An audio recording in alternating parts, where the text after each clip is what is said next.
Hello! In this tutorial, I'll show you how to change phone number on OPay. Alright. The first thing I'd like you to do is to launch your OPay app on your mobile phone, which of course I have done here. And once you do that, it's going to take you to this fantastic homepage where you can explore a couple of activities to get, your OPay activities going. So once you're right in this homepage, the next thing to do is to check the top left corner of your screen and click on your profile. There, something that looks like a profile picture, and it's going to take you to this window.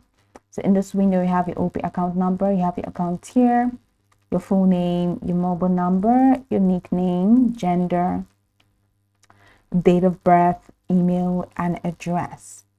So what you're going to do right here is to select mobile number. Click on mobile number and it's going to take you here.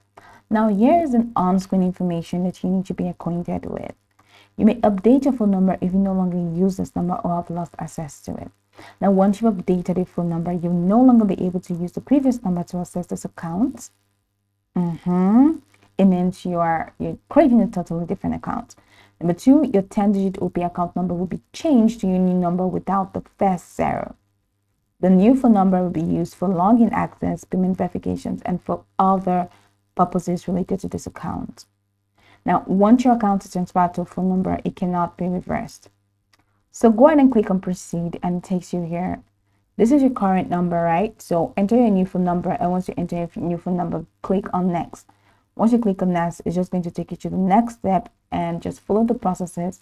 Once you follow the prompts, it's going to take you to the last phase where you can now finally update your phone number. If you have issues with this, you can contact OPay customer support or visit any OPay branch or even email them. So go over this tutorial from the top to the bottom to get acquainted with the steps. And once you're done, you'll be good to go. I hope that this tutorial marvelously helped your search.